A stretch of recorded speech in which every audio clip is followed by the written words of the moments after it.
Muito bem, agora sim. Então, bom dia, turma, né? Mestrandos, Prof. História UFMA. Hoje, mais um encontro nosso, um encontro para pensar teoria, pensar a prática, pensar essa costura que, se tiver algum ponto solto, realmente esse tecido ele vai se esgarçar, ele não resulta. E nesse sentido, hoje nós começamos, que é a proposta desse segundo módulo, de pensar o documento curricular do território maranhense, tanto do ensino fundamental quanto do ensino médio, e, né, pensar a partir também de um diálogo, ou estabelecer um diálogo com estudiosos, principalmente estudiosos e estudiosas que estão pensando, estão tratando sobre o ensino de história no Maranhão. Hoje, quem vai apresentar para nós é o Carlos, né? E o Carlos Antônio Diniz Abreu, ele vai trabalhar, já vai começar a trabalhar o documento curricular do território maranhense do ensino médio, né? Nós já tivemos aqui algumas aulas apresentadas por vocês, pensando o ensino fundamental, e hoje a gente começa a pensar o ensino médio. E para estabelecer esse diálogo, o capítulo que foi escolhido foi o capítulo 4, Aprendizagem Histórica, na licenciatura em Ciências Humanas, e desafios e desdobramentos de uma nova proposta curricular docente em Bacabal, Maranhão. Um artigo feito, na verdade, um capítulo, desculpa, pela professora Maria José Santos, que é professora desse programa do mestrado Prof. História UFMA, e a professora Viviane de Oliveira Barbosa, também professora, né, desse Prof. História. E esse capítulo, ele faz parte do livro Aprendizagem Histórica entre Conceitos e Aplicabilidades, que foi um livro que foi organizado pelos professores também do Prof. História UFMA, o professor Washington Tourinho Júnior e a professora Thelma Bonifácio dos Santos Reinaldo. É um livro que foi publicado em 2022, portanto, é um livro bastante recente. E é muito importante, eu penso, que trazer também, né, capítulos, textos de professores que fazem parte, né, desse programa, desse programa tão importante que é o Prof. História, para que a gente possa, de fato, aproximar bem as nossas lentes dessa realidade que nós estamos tratando aqui, que é a sala de aula de história, sim, mas, principalmente, no nosso caso, uma sala de aula ou salas de aula no Maranhão. E eu acho que vocês também já pontuaram muito bem, né, como não dá para a gente uniformizar nada, não dá para a gente homogeneizar nada. Nós vamos trazendo as várias experiências, as várias vivências, e nós vamos aprendendo e amadurecendo com essas experiências e essas vivências para trazê-las em diálogo com a nossa sala de aula específica.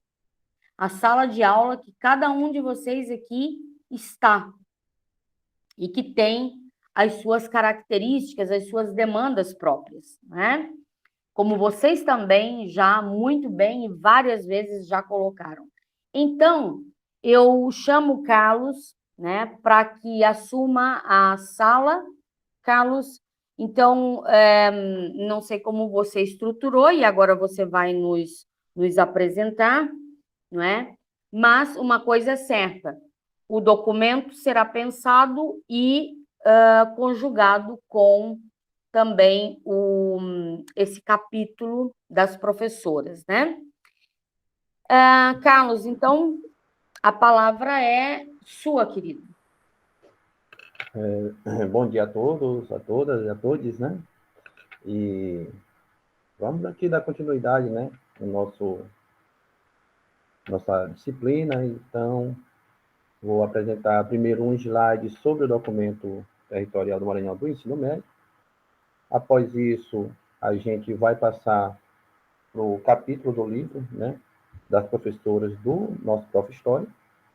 E aí depois eu vou entrar também no documento, no capítulo do livro, a gente vai ter uma parte de slide, aí depois a gente vai utilizar o próprio texto, e depois eu volto para os slides novamente. A gente fazer essa dinâmica, porque às vezes ninguém conseguiu ler o texto, mas aí como eu vou colocar o texto na tela, a gente vai conseguir ler um pouco, certo?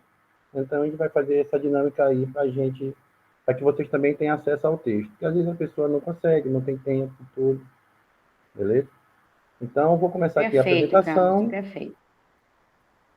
para a gente iniciar.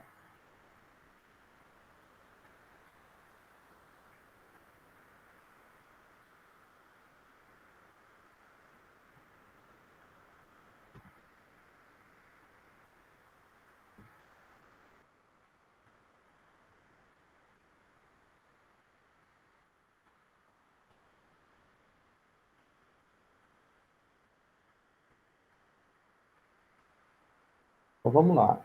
Meu nome é Carlos Antônio e todos estão conseguindo olhar, né?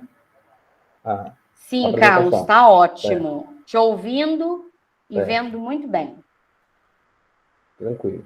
Então, vamos lá.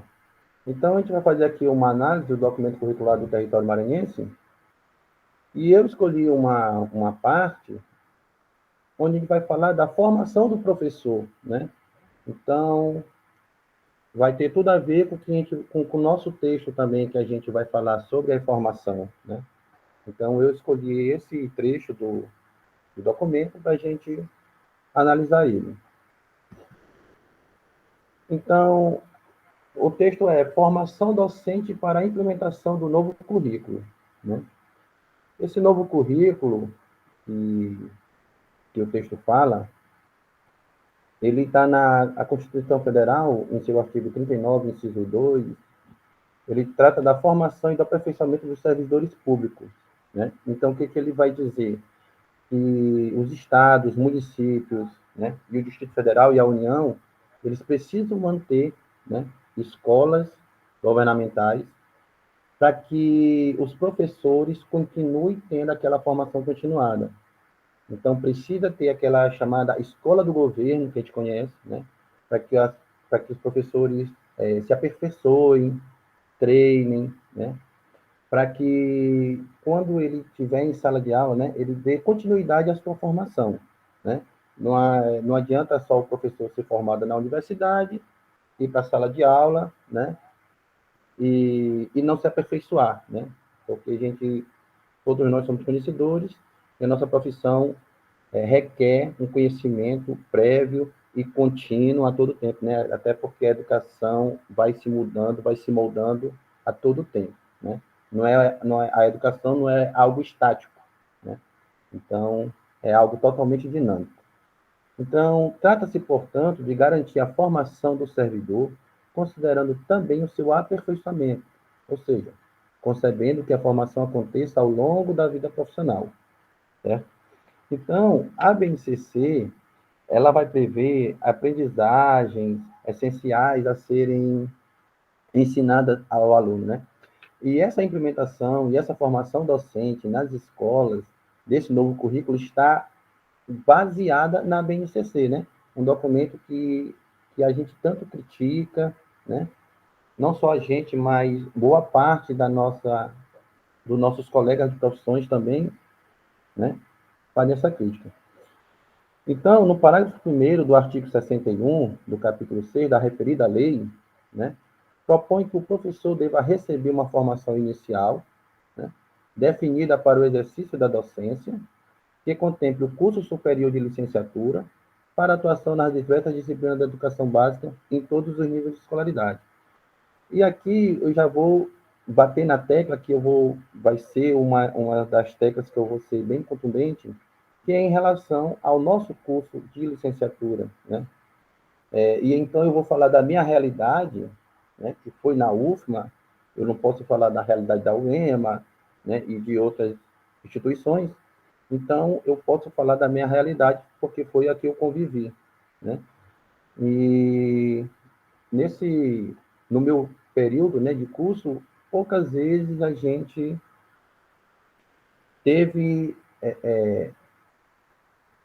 componente curricular que fosse direcionado à sala de aula, mesmo que fosse uma oficina, né? Algo do tipo.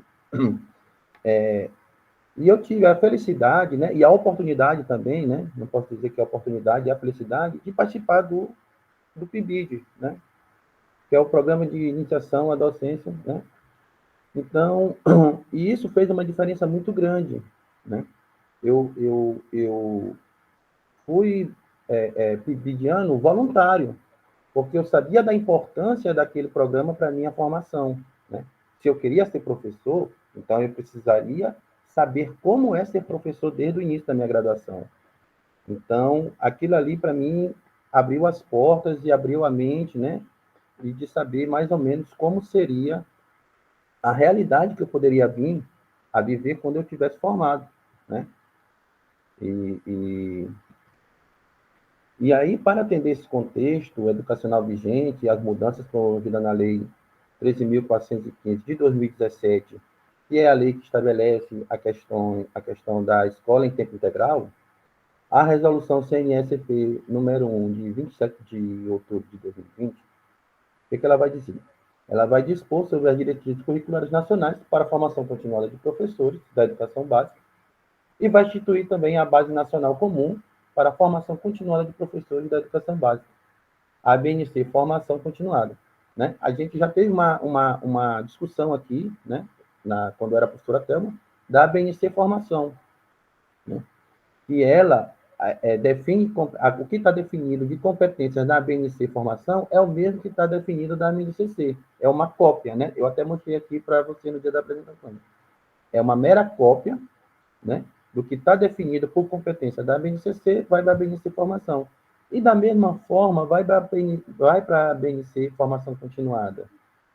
Então, o mesmo contexto, não é nem o mesmo contexto, mas a mesma definição de competências, né, de habilidades e competências que está na BNCC, você vai encontrar na BNC Formação e na BNC Formação Continuada.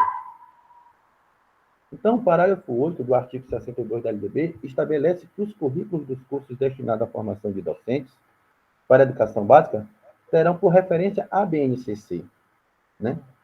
Então, se a gente está utilizando a BNCC como base para outros documentos, então a gente precisa modificar a BNCC, né? Porque os outros documentos vai ser um espelhamento da BNCC, né? Então, como o professor do sábado passado, né, informou que a gente faz tipo que um espelhamento desses documentos, e aqui a gente consegue perceber que tá evidente, né, esse espelhamento. Então, esse documento vai ter alguns princípios orientadores, né? E aí eu já vou dar uma adiantada para vocês também, que esses princípios orientadores, em parte, vai ter no PPP, que foi utilizado como base do curso de formação lá em Ciências Humanas no curso de Bacabal, da UFMA. Né? Então, quais vão ser esses princípios? Formação dos profissionais da educação como projeto social, político e ético. Né? Estabelecimento de efetiva articulação com o planejamento estratégico do Fórum Estadual Permanente de Apoio à Formação Docente. Regime de colaboração entre os entes federados. Garantia do padrão de qualidade dos cursos de formação inicial e continuada, né? Aí, como vai garantir esse padrão, né? Quer dizer, que padrão, quando a gente fala de padrão, a gente fala de homogêneo, né? Ah, você está no padrão, mas que padrão é esse? tem algo pré-definido, né? Articulação entre a teoria e a prática na formação profissional como estímulo à inovação e à investigação. Beleza, isso aqui no documento é muito lindo, essa articulação entre teoria e prática. Teoria, a gente vê muito na universidade, mas a prática, né? A gente não consegue ter essa prática. A gente não consegue. A gente vai ter uma prática em metodologia do ensino e vai ter uma prática já no final do curso nos estágios. Utilização de tecnologia digitais de informação como recurso administrativo ou pedagógico das formações para produzir conhecimento e potencializar aprendizagens. Ótimo, isso aqui, os documentos são muito lindos, são muito perfeitos, mas na prática a gente consegue perceber que pouca coisa disso aqui acontece, né? Utilização da escola como os locos da formação continuada, domínio dos conhecimentos previstos na base comum curricular, visão de totalidade, formação humana integral, né? E a gente percebe que essa formação humana integral está ligada diretamente à BNCC, quando a gente fala da formação integral do aluno, interdisciplinaridade, transdisciplinaridade, interculturalidade. Isso aqui seria a utopia, né, da nossa profissão, ter essa transdisciplinaridade, interculturalidade, né? Então, a gente percebe que no documento é muito, muito bonito, mas quando a gente parte para a prática em si, né, a nossa realidade é bem diferente. No caso, aqui, a gente consegue perceber nas nossas discussões, que já teve anteriormente, é quase que unanimidade, né, quase que unanimidade, as lamentações de que não funciona da maneira como deveria acontecer, como funcionar, né? Então, a gente percebe que esses documentos, pouco em si, são utilizados da forma correta e muitos estão de forma equivocada. E aí, para a Cunha, né, que está em Sericato e Sericato, a formação de professores e professoras é um campo de estudo composto por tensões e compreensões subjetivas. Na opinião da autora, a formação de professores se faz em um contínuo, perpassa a educação familiar e cultural do professor. E a gente, a nosso primeiro ciclo de convívio, né, social é a nossa família. Não tem como fugir disso, né? Então, a gente vai pegar costumes, comportamentos da nossa família e vamos levar para a nossa vida profissional, muitas das vezes, né? E cultural também. Então, a sua trajetória que incide na educação formal e acadêmica mantém-se como processo vital enquanto acontece o seu ciclo profissional. Então, muitas das vezes a gente precisa, eu, por exemplo, na minha formação, eu tive que descristalizar muita coisa, né, muitos conceitos que eu tinha, e aí na minha formação eu tive que quebrar esses conceitos, né? Modelos no quais disciplinas de educação se agregam ao currículo dos bacharelados, na expectativa de que essa formação seja suficiente para o professor exercer o seu ofício. Então, aqui, Sericato foi perfeito, né? Porque é como se colocasse assim, disciplinas nos currículos dos bacharelados e vão se tornar licenciaturas. Então, a nossa essência do nosso curso, do curso de História da UFMA, como eu vou reiterar, é o que eu convivi, é o que eu vivi, é o que eu cursei, ainda é muito bacharel. A gente percebe, né, que a pessoa, por exemplo, que não participa do PIBID, não participa da residência pedagógica, só vai entrar em sala de aula no segundo estágio.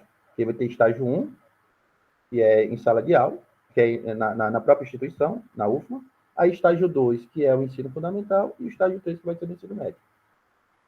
Né?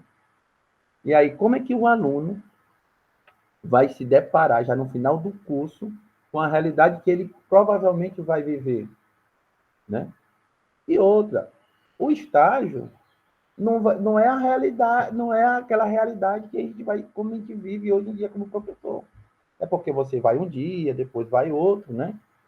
E a gente não está em sala de aula, às vezes, de manhã, de tarde e à noite, né?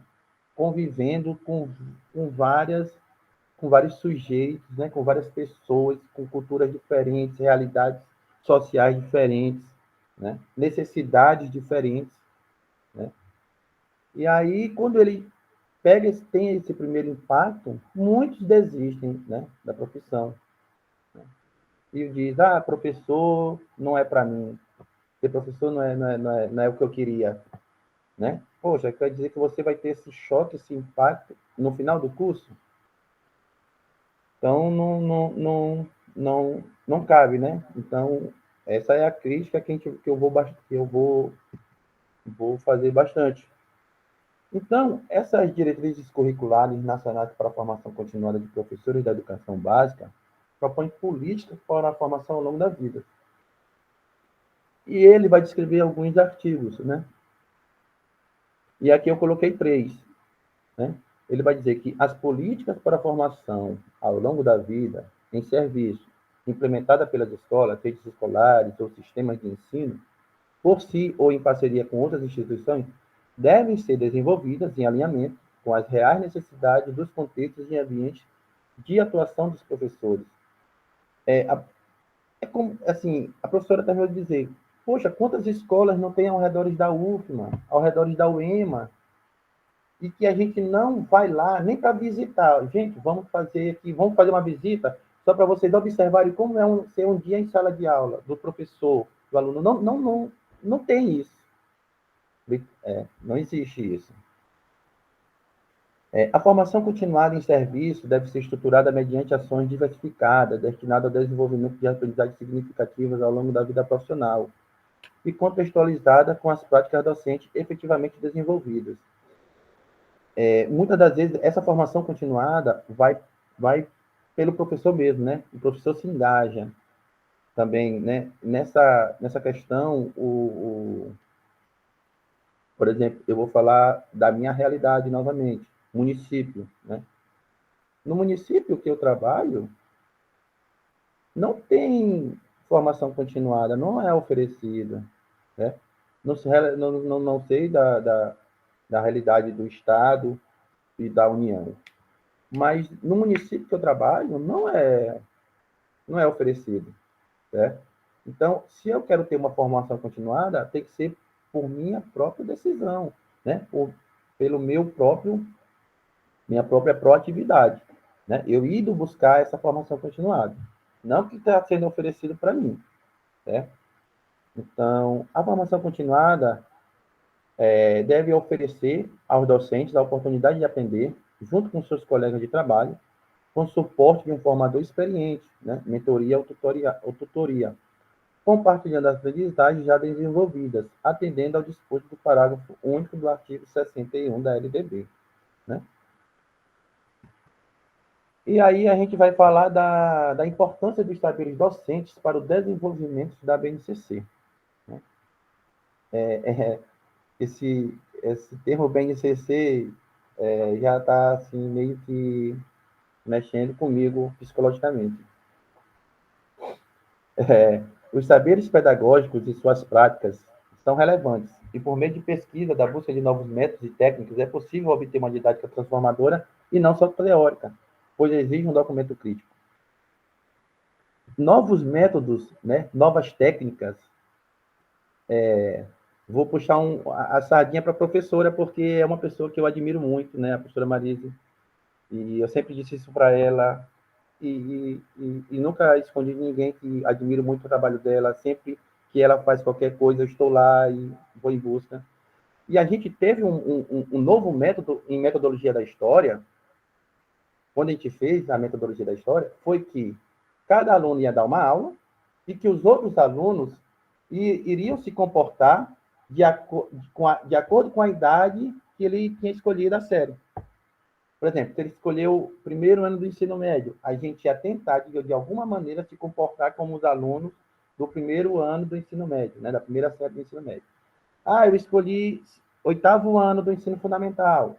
a gente ia tentar se comportar como os alunos né, do fundamental, do 8º ano fundamental. Então, aquilo ali é uma maneira de tentar, pelo menos, demonstrar um pouco do que seria, né, o aluno. A gente conversava, a gente, né, não prestava atenção, aí a gente provocava para que o nosso colega que estava dando aula chamasse a nossa atenção, e, ó, não para de conversar, mudar, para ele já tendo aquele manejo, né, de como seria a sala de aula. Então, isso foi um método novo, isso foi uma técnica nova, porque a gente nunca tinha pensado isso, né? E eu já estava no PIBID nessa época, mas nunca tinha passado de a gente fazer dessa maneira, né? De tentar se comportar conforme os alunos, né? Ô, Carlos, deixa.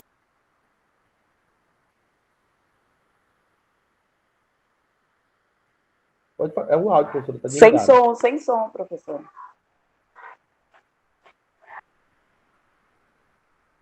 Agora áudio, sim. professora. Pronto, só para eu não perder o espaço, o tempo, né? Desculpa, não quero quebrar também o seu fluxo de pensamento, mas foi mesmo, turma, foi assim, um momento muito desafiador. A princípio, né? Até alguns pensaram, não, vai ser tranquilo, porque eu vou chegar, vai ser quase que desenvolver uma aula. Mas a turma era uma turma também muito boa, hein, Carlos? Era uma turma mesmo muito boa também, que entendeu a proposta. E foi interessante porque, assim, vários escolheram anos diferentes. Então, para além dessa montagem, né, de uma aula, imaginando que eu vou entrar em uma sala de aula, sei lá, do 5º ano, mas os colegas que seriam os estudantes da sala naquele momento foram inclusive estudar, voltar à psicologia para poder pensar a maturidade emocional daquela criança, daquele adolescente, né? E tomando por, né, uma baliza um padrão, né, de uma sala cheia. Aliás, a nossa sala estava muito cheia, via de regra, essa cadeira ela tem 40 alunos, né? Então, era bem um número, e assim, foi um verdadeiro desafio, uma verdadeira perturbação mesmo para quem estava ministrando a aula, né? Porque, assim, todas as reclamações mapeadas foram trazidas para o exercício na sala de aula. Então, assim, quem estava na posição de ser, naquele momento, estudante, estudou para saber a maturidade emocional e, para além disso, né, colocou em prática todas né, um rol de reclamações que os professores eles têm, ou apontamentos ou observações que os professores têm dos seus estudantes dentro de sala de aula. Então, foi tão incrível o resultado dessa prática, porque realmente se tornou muito, muito real, né? A gente sabia que era um simulacro, mas se tornou tão próximo do real que teve, assim, vários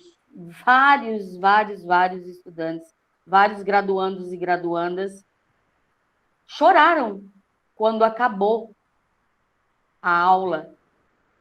E muitos externaram, eu não imaginei que eu fosse capaz de dar aula, porque eu nunca tinha dado aula. Então, foi mesmo, Carlos, eu tinha esquecido dessa proposta, né, para metodologia, e pronto, a pandemia desestruturou muita coisa, Depois eu acabei, né? O ano passado eu estava fora, voltei agora. Confesso a vocês que tive um choque, estou em choque com a graduação, né? Tenho que repensar muita coisa na graduação, mas foi bom você ter me lembrado disso, viu? Bom dia, Dalisson. Foi bom você ter me lembrado disso, porque é isso. Nós estamos pensando algo, isso não pode ficar só no plano do pensamento. Prof. História é isso, é para nos chamar atenção para a vivência. E muito bom você ter me trazido à memória essa tão boa experiência que nós tivemos, difícil, nem eu imaginava que ia resultar naquilo. E depois ainda de toda essa experiência, houve um artigo. Então, assim, foi uma cadeira verdadeiramente rica. Obrigada, Carlos, por ter me trazido a lembrança essa experiência que foi, de fato, desafiadora, rica para todos, né? E que colocou, né? E que colocou ali um momento inicial do que seria depois o próprio estágio, né? Eu me lembro, muitas pessoas ficaram assim bastante impactadas,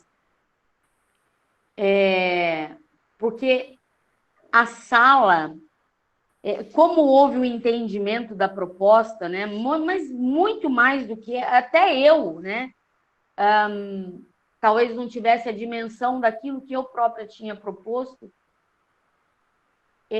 isso acabou, né, se desdobrando nesse feedback tão real. E quando, né, vários e várias acabaram até chorando no final, cada aula a gente tinha mais a dimensão. Então, assim, apareceram aulas também de todas as formas, desde aquela mais modelada mesmo, né? Encaixotada, a essa que a gente critica muito, até aulas absolutamente, né, subversivas de BNCCs e qualquer outros parâmetros. Professora, só para pegar aqui para não esquecer, eu me lembro da aula do Felipe, que ele quis falar da questão do golpe da maioridade, e ele trouxe uma criança, né, um boneco representando. Foi muito interessante aquela parte ali, que ele, né, trouxe um boneco representando a questão do golpe da maioridade. Então, Pedro II, eu fiquei assim, rapaz. Quer dizer que a pessoa pensa em várias coisas na metodologia totalmente. Foi muito rico mesmo. Foi muito rico. Pronto, mas eu tenho outras coisas para falar, mas vou deixar lá para o final, Carlos. Desculpa. Falei Não, até tranquilo. muito mais do que eu queria. Mas muito obrigada por me lembrar dessa cadeira de metodologia do ensino de história, que foi realmente muito bom. O Felipe, inclusive, se formou agora, né? Ele voltou para a Bahia, né? Nossa, Felipe Lacerre, que depois eu vou falar para ele assistir esse vídeo. Grande professor de história, né? Uma pessoa também muito preocupada com teoria, mas a teoria que pode ser e deve ser aplicada em sala de aula. Muito bem. Carlos, desculpa, siga. Não, tranquilo, professora. Então, a gente continuando, né? É necessário documentar, registrar nossas práticas, né? Os saberes dos professores, que devem ter um registro de tudo que praticam, não apenas para as instituições educacionais, né? E aqui aqui a gente pode abrir uma aspa aqui para a questão dos nossos produtos, né? E às vezes os nossos produtos, já foi até dito, hoje eu falei, não sei se foi, acho que foi na aula do professor Inácio, e os nossos produtos, muitas das vezes, só ficam na academia, né? A gente utiliza ali para formar, para ter o título, e depois a gente não utiliza mais o nosso produto, né? Ele fica meio que na prateleira. Ali, não, parece que aquele produto não serve mais. Só serviu para mim graduar, só serviu para mim ter o título e pronto, né? Então, registros que favorecem a se distanciar de sua prática para fazer uma leitura refinada e crítica do seu próprio fazer, analisando se seus objetivos foram ou não alcançados, né? Isso aqui a gente vai ver bastante, né, essa questão de se distanciar um pouco da prática, lá nos docentes do curso de Bacabal, né, onde eles fizeram muitas reuniões para saber se eles estavam alcançando os objetivos que eles estavam propondo, né? E aí, partindo aqui, né, já continuando, hoje a profissão de professor já não se sustenta mais na transmissão de um conhecimento acadêmico, né? E não, né? Hoje em dia, os alunos não são depósitos, né? Aquele aluno bancário que a gente diz, né? Onde a gente vai só depositar, onde a gente vai só transmitir o conhecimento. Mudou muito, né? Ou na transformação do conhecimento comum do estudante em conhecimento acadêmico, né? A profissão exerce outras funções, entre as quais a luta contra a exclusão social, participação e animação de grupos, relações com estruturas sociais e com a comunidade. Então, nós professores, né, além de professores, né, nós somos, na realidade, né, nós somos, muitas das vezes, referência para os nossos alunos, né? Então, muitas das vezes o aluno, eu quero ser professor porque percebe na gente ali um modelo, né, de, de uma pessoa que contribui socialmente, né, de participação da sociedade, né? E é claro que isso implica também em uma nova formação inicial e permanente. Então, como nós não somos só professores, somos também lutadores, né, da exclusão social, da participação na sociedade, de grupos, de relações de estrutura, né, e da comunidade, né? Então a gente precisa de uma nova formação, né? Tanto inicial e tanto contínua, né? Contínua e permanente, né? E de acordo com as diretrizes, né, para a formação dos professores da educação básica, para que a formação continuada tenha impacto positivo quanto à sua eficácia na melhoria da prática docente, deve atender às características de foco no conhecimento pedagógico, do conteúdo, né? E aqui a gente poderia abrir uma ata também da prática, né? Uso de metodologias ativas de aprendizagem. Essas metodologias ativas a gente já conhece algumas, gamificação, entre outros, né? Trabalho colaborativo entre os pares. Então, aqui a gente vai falar da interdisciplinaridade, né? A gente trabalhar com outros profissionais, né, de outras áreas, né? E também entre os nossos pares, né? Professores de histórias ali tentando, de forma colaborativa, ajudar um ao outro, né? Duração prolongada da formação e coerência sistêmica. Eu não sou muito fã dessa palavra sistêmica, porque eu acho que deixa a gente muito preso, né? Como se fosse uma coisa mecânica, né? Sistêmica, mecânica. Então, quando eu não sou muito fã dessa palavra. Eu acho que eu gosto mais da questão que deixa a flexibilidade, né?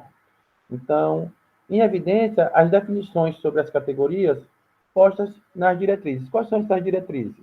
Foco no conhecimento pedagógico, usos de metodologias ativas de aprendizagem e trabalho colaborativo entre os pares. Então, essas diretrizes deliberam sobre a formação dos professores para atuarem nas modalidades, né? Aí a gente está falando aqui da educação básica. As diretrizes orientam que a formação continuada para docentes que atuam em modalidades específicas, como educação especial, do campo, indígena, quilombola, profissional e EJA, por constituir um campo de atuação que exige saberes e práticas contextualizadas, devem ser organizadas atendendo às respectivas normas regulamentadas no Conselho Nacional de Educação, além dos prescritos nesta resolução. Então, profissionais que trabalham nesses campos, além do que está regido nesses documentos, também, né, eles têm um documento que regulamenta, respectivamente, cada área, né? A área do campo, a educação especial, a indígena, a quilombola, a profissional, e que a gente não consegue perceber essa formação na graduação. Educação especial, eu tive uma cadeira, né, que a gente chama de educação especial. Mas nunca foi falado de educação do campo, de educação indígena, de quilombola, profissional, EJA, né? Parece que a nossa licenciatura, a nossa formação é lá para a educação básica da escola, aquela coisa. Mas nunca foi falado de educação quilombola. Eu nunca tive acesso ao documento que falasse especificamente da educação quilombola, né? Da educação indígena e da educação do campo. Nunca tive. Então, como é que a gente vai formar um professor que vai para alguma área dessa se ele nunca viu na sua formação, nunca teve contato com nada que fale sobre isso? Então, a gente deixa aí essa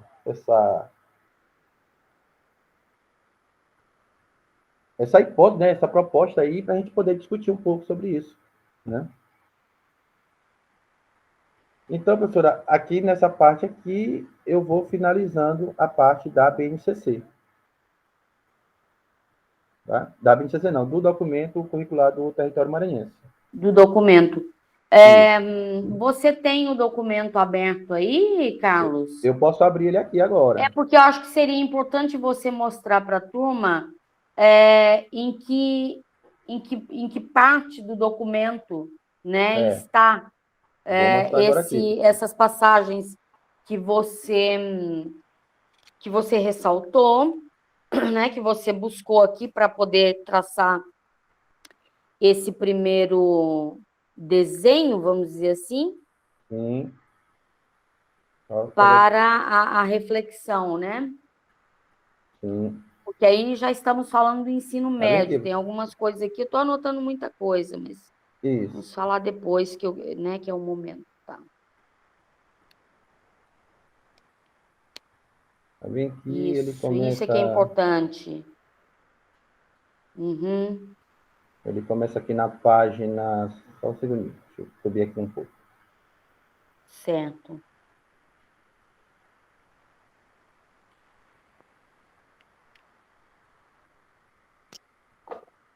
Então, tá aqui, ó. Então, professora, eu escolhi essa, que é o capítulo 6, né? Do Uhum. documento, formação docente. Porque o Certo. próximo texto também vai falar sobre formação docente. Uhum. Né? Uhum. Então, eu fiz Uhum. essa ligação, certo? Certo. Isso. E Certo. aqui, Então, todo esse conteúdo, ele está aqui nesse item 6, né? no item 6, correto. Ok. Isso é importante a gente saber, entendeu, Carlos? Certo. É para a gente poder localizar. Só me diga uma coisa. Vamos ver o que está antes e o que está depois. O que é o 5 e tem 7? O que ele traz no 7, tópico 5? O que ele traz? Deixa eu ver o que ele tá. traz no tópico 5. No tópico 5, deixa eu subir aqui.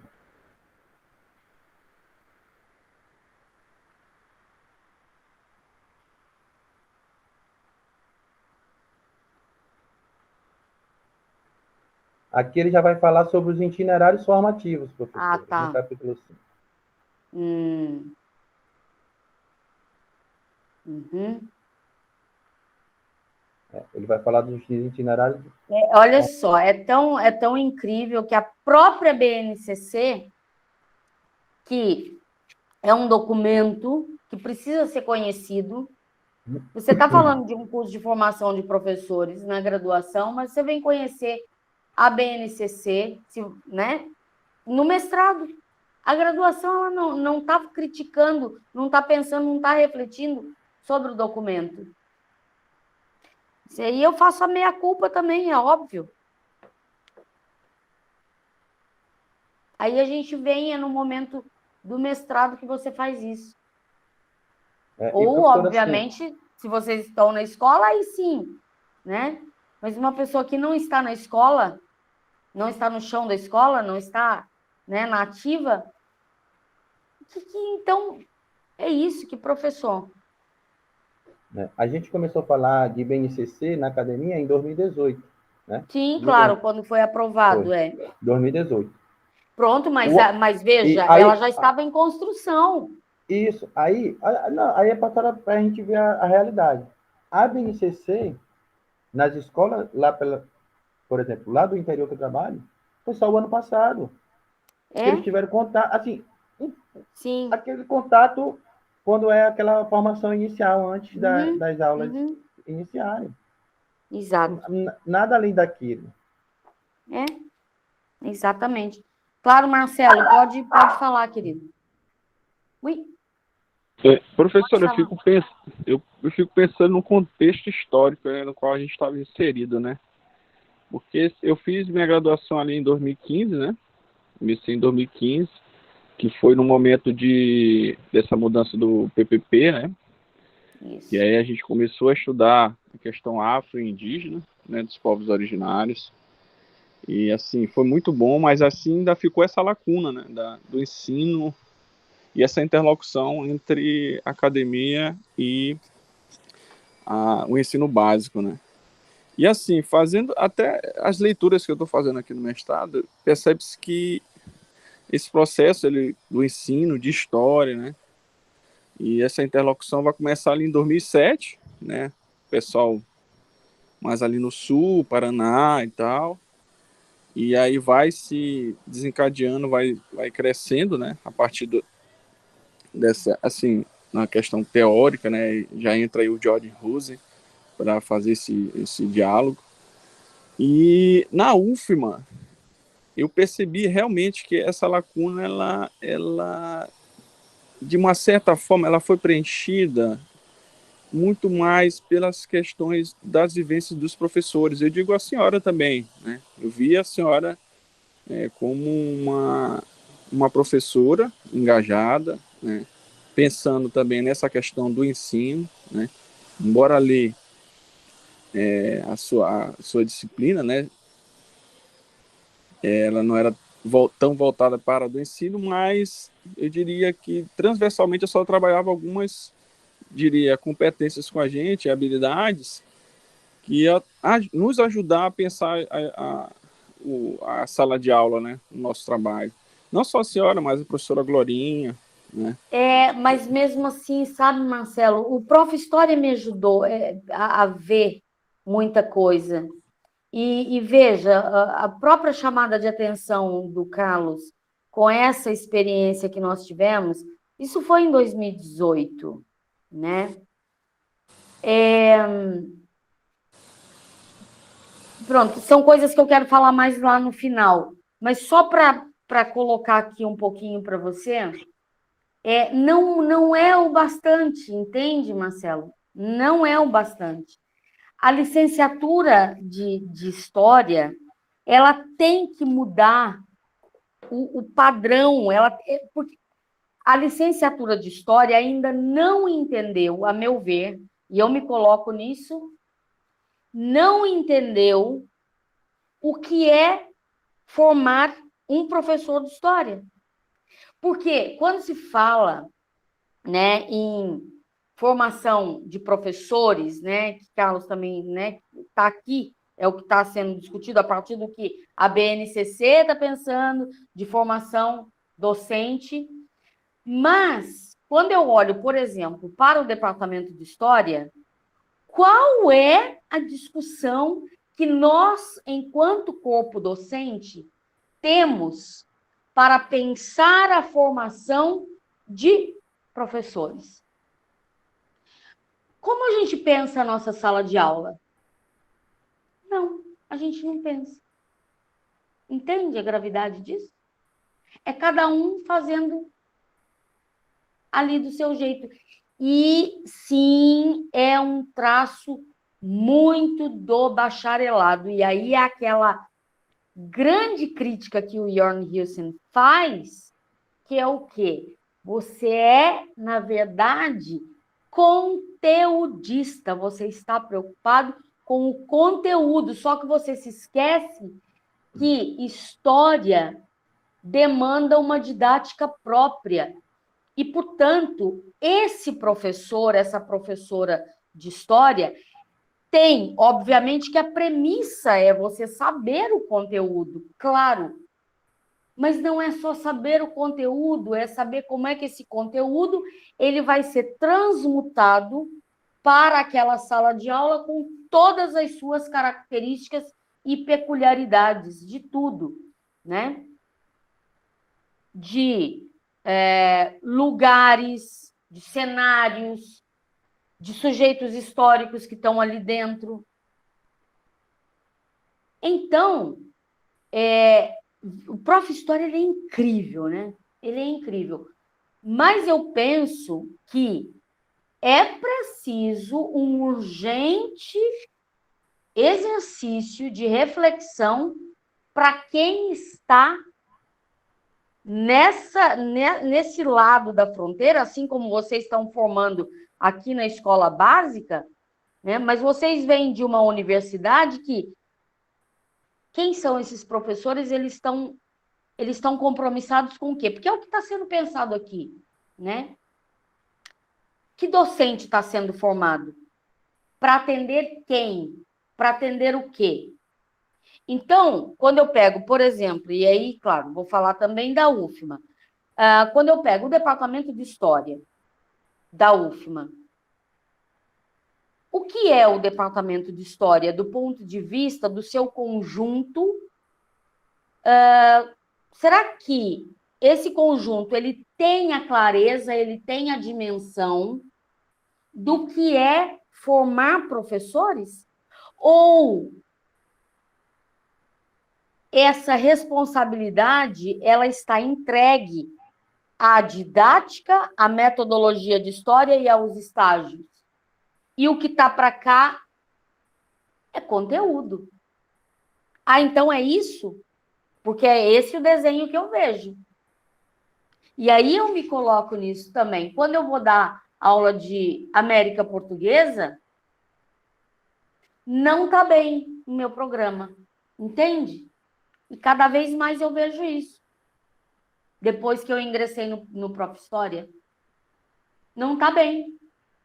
Quer dizer, quando eu peguei metodologia do ensino de História, né? E logo depois foi o início do Prof. História. Isso aconteceu muito próximo. Quer dizer, você traz as pesquisas, você traz as leituras, você está ali teorizando, você está pensando, ótimo, isso é absolutamente necessário, mas não basta. Não basta, não é esse o caminho. Daí, por isso que eu coloquei o professor Antônio Nóvoa aqui para vocês. Quem não conhece, vá lá, né? Leia. Ouça, tem 1000 palestras dele, e é isso que eu estava vendo essa semana. Não basta, não basta. Marisa, me permite só Claro. Márcio também está com a mão levantada e acho que Marcelo também volta a fala. Claro, Gilmar. Só nessa tua fala, será que isso também não passa pelos próprios professores que hoje estão na academia e que não conhecem esse ambiente de sala de aula? Pois é. Ou seja, que tem uma formação para lá no campo da pesquisa, mas que de fato na área da licenciatura conhece muito pouco. Isso não vai acarretar exatamente nesse problema que nós estamos falando aqui, na tua opinião? Perfeito, Gilmar. Perfeito. Com certeza. Com certeza. Por isso que, né, assim, dentro do Departamento de História, a gente tem o PARFOR, que é a formação de professores do interior. Gente, tem muitos professores ali que não querem ir, não vão. E cada vez que a gente vai para o interior, que é formação, é graduação. É o que vocês têm colocado muito aqui. Espera, calma, vamos descer camadas mais profundas, porque nós estamos falando de realidades também. Por exemplo, você vai para cidades que você nem tem o farol como uma biblioteca, né? Que às vezes é a única biblioteca da cidade. Então, o que é que nós vamos fazer lá? Se você não tem nem esse mínimo conhecimento do que se passa para além do seu epicentro, do seu gabinete. Agora, isso é muito mais, isso é mesmo, Gilmar. E para mim, essa fala também toca num ponto muito decisivo. Por quê? sabe, os professores que estão formando professores estão falando de algo que ele não conhece. Vamos pensar isso. Você está certíssimo. E não conhecem, e nem vão. E nem vão. E aí a tarefa aí, se a gente quiser colocar até como, né, apêndices, aí vem o PIBID, vem a residência, são programas. Quando esses elementos, esses encaminhamentos, eles têm que fazer parte da dinâmica da formação. Mas é isso mesmo. Se eu não tenho nem o corpo de professores, ele não está pensando nisso. Ele está pensando no conteúdo e na pesquisa acadêmica. Porém, esse curso é um curso de licenciatura. Então, tem um grande ruído acontecendo aqui. Um grande ruído. Onde é que esse ruído ele vai, né, se apresentar de forma ensurdecedora? No momento que esse estudante se graduar professor e for para a sala de aula.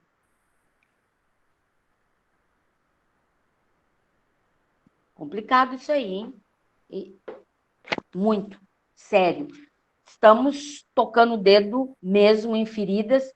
Tem algumas outras coisas que eu quero aqui também colocar, mas eu vou deixar para o final. Mas veja só, porque são coisas que a gente não para pensar. Está naturalizado. Está naturalizado. Tanto que uma briga que eu tenho muito séria na graduação é quando... agora eu vou me formar historiador. Não, meu amor. Não. Não, não, meu bem. Você vai se formar professor de história, professora de história. Parece que quando se fala isso, se fala meio que a boca pequena. Eu prefiro falar que eu sou historiador, historiadora, mais bonito. Aí nós vamos cair lá no 19, né? Nós vamos cair no IHGB. Ser historiador é muito mais glamuroso do que falar que eu sou professor de história, professora de história. Quando eu vou para dentro da sala de aula da graduação, o que eu vejo? É essa aula para o historiador que está acontecendo.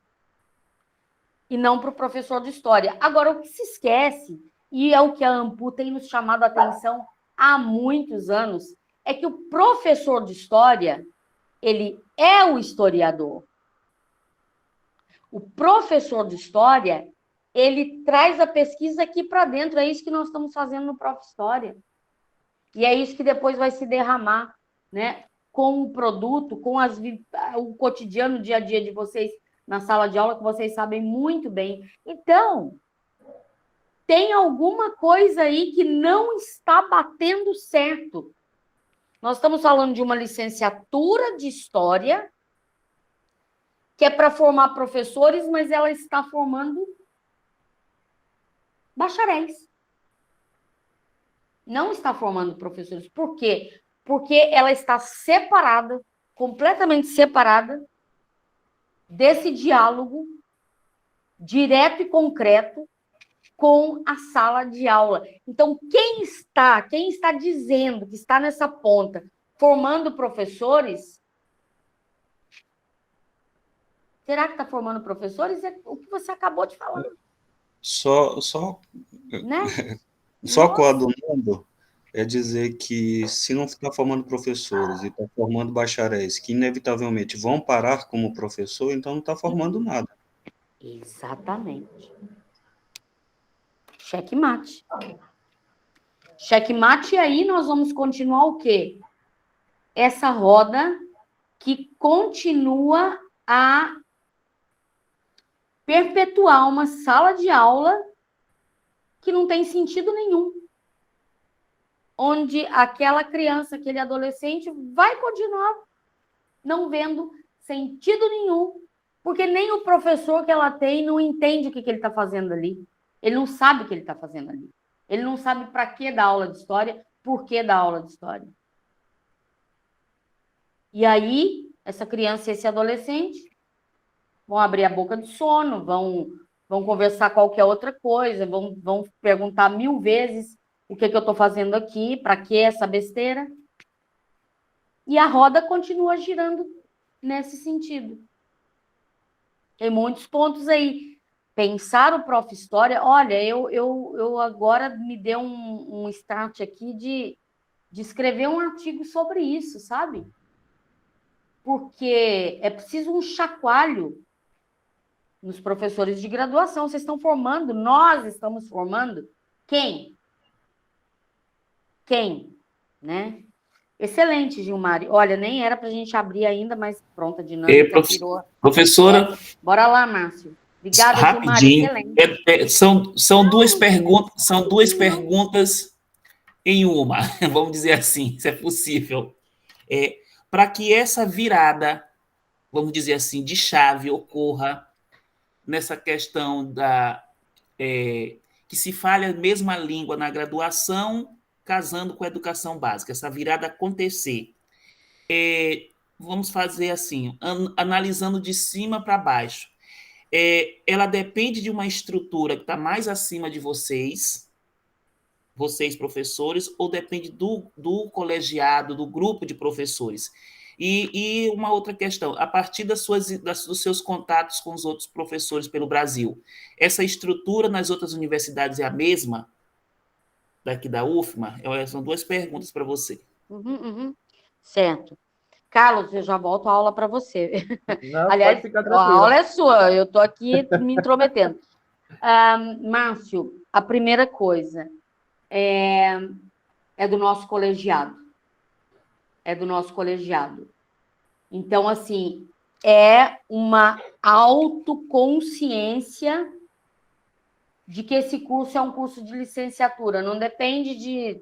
É uma mudança de postura aqui dentro. Então, por quê? Porque eu vou modelar a minha cadeira. A minha cadeira, por exemplo, é metodologia... não metodologia, porque essa já está, né, declarada, pronto, o caminho que ela vai seguir. Mas América Portuguesa.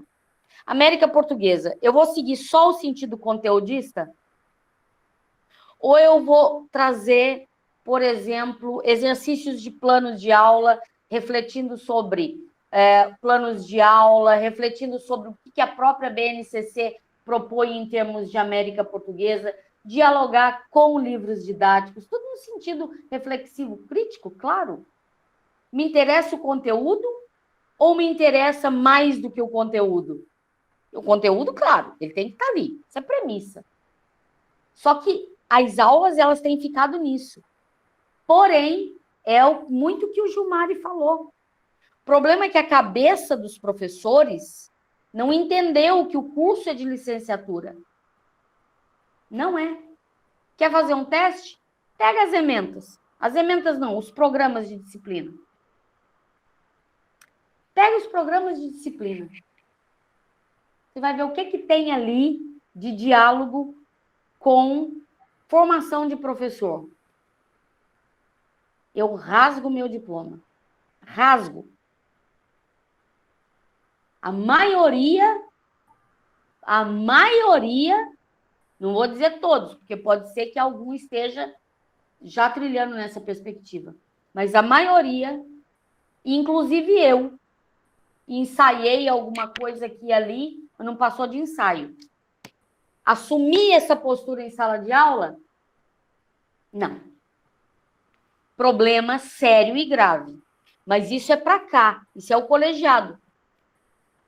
Agora tem outras questões aí. Né?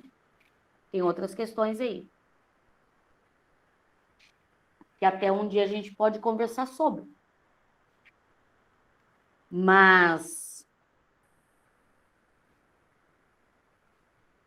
não me parece que isso esteja próximo de acontecer, por exemplo, uma pauta que venha para cima da mesa para se pensar isso.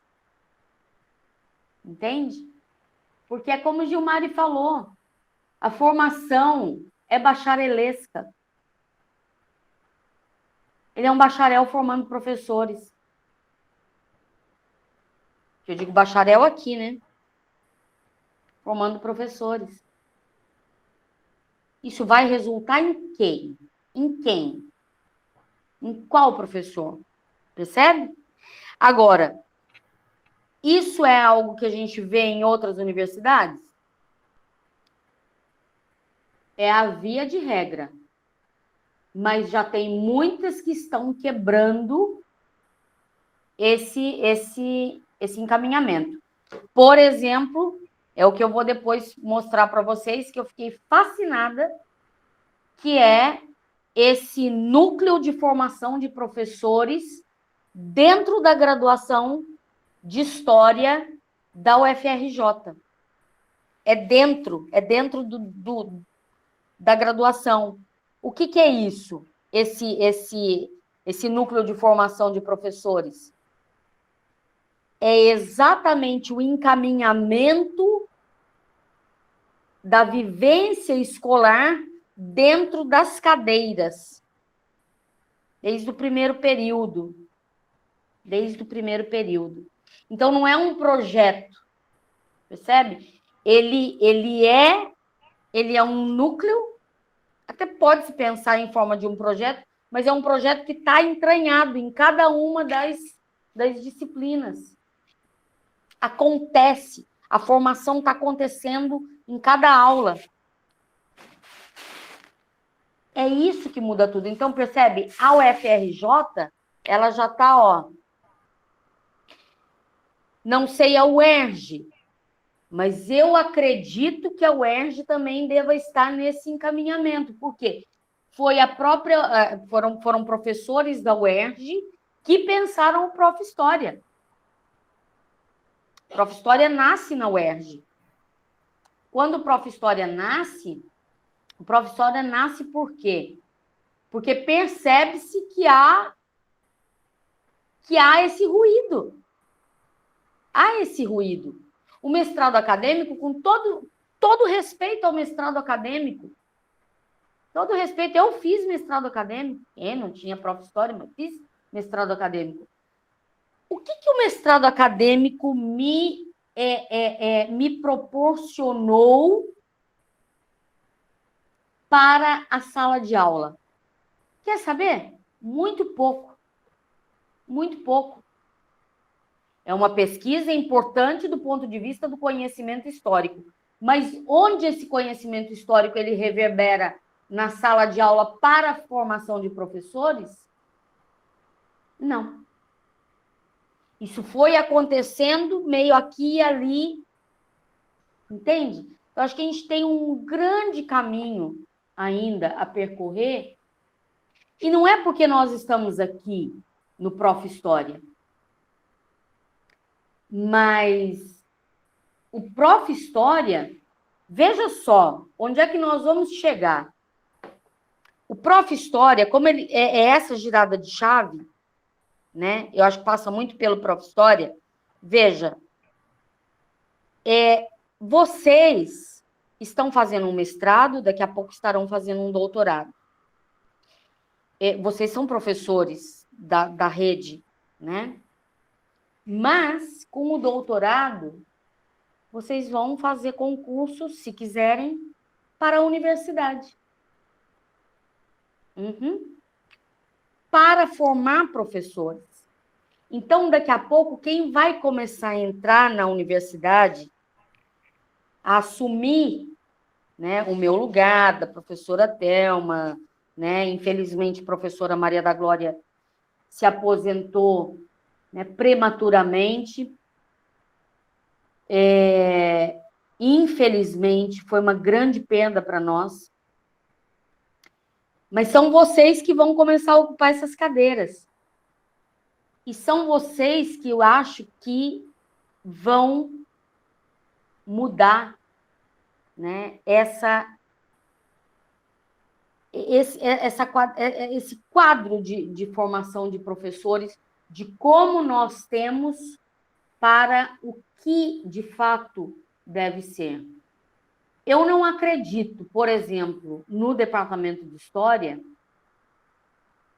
que ele tenha maturidade para compreender o que é uma graduação de formação de professores na sua complexidade total. Não tem maturidade. Não tem. Por quê? E aí não é a maturidade emocional dos professores, não é isso. É a questão da maturidade acadêmica de perceber e quebrar essa vitrine, né, de IHGB, do historiador, do bacharel, em detrimento do formador, do professor, da professora de história. As cadeiras, né, elas têm que mudar na sua essência. Mas para as cadeiras mudarem na sua essência e trabalharem conteúdo com prática ali em cada aula que for ministrada, requer essa maturidade de entendimento de que é um curso para formar professores e não bacharéis. Não basta o conteúdo. E o que acontece é que é, sim, um curso conteudista. É. Então, olha só o que espera vocês, entende? Vocês estão aqui, e o chão da escola, para mim, ele é fundamental, fundamentalíssimo. Ensino fundamental, ensino médio, o EJA, educação quilombola, indígena, enfim, escolas de assentamento. Aí é o epicentro. Mas quem estará à frente, né, nessa liderança? É aí que, para mim, está o ponto também. Não adianta a gente formar... A gente está pensando, aí aqui você está no Prof. História, ok, mas nem todo mundo vai fazer o Prof. História. Então, eu tenho que pensar na graduação. A graduação não está sendo pensada. E aí, veja, desculpa, gente, é que eu tô perturbada com isso daí, muito sério. Deixa eu só abrir aqui a lista para a gente ainda dar a palavra, né? Deixa eu só ver, cadê? Marcelo e Mônica.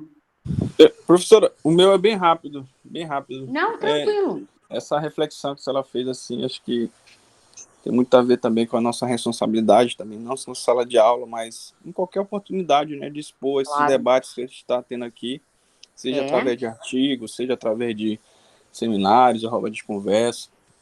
Tá. Então,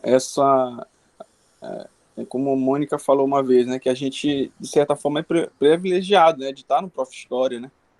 Quantos professores gostariam de estar aqui, né? Inclusive, tem até cursinho que o pessoal vende na internet para entrar no Prof. História, tão difícil que ele é. Né? E assim, outra fala que eu vejo, assim, o Vitor, né? O Vitor sempre fala, gente, o Prof. História ele vai formar poucos professores, né? Porque não tem como formar uma quantidade muito grande de professores, até mesmo porque a quantidade de alunos não permite, né? E assim a gente fica pensando nessa nossa responsabilidade também de divulgar, de expor esses trabalhos que estão sendo desenvolvidos aqui, né? Já que o Prof. História ele não consegue trabalhar nessa escala, né, de formação com mais professores, mas nosso papel também de multiplicar esses saberes que a gente está... Olha, Marcelo, só pegando um gancho e pegando também o que o Gilmari falou, que o Márcio falou.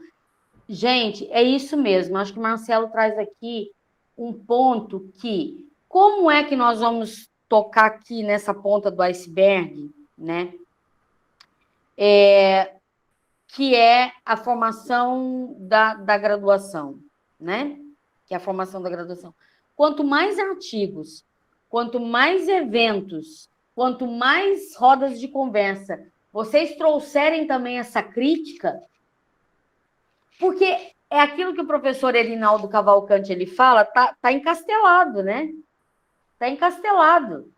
Então, assim, os professores, doutores, pós-doutores que estão lá dentro, eles não estão pensando isso. Por quê? Porque não estão sendo também provocados, normalizou.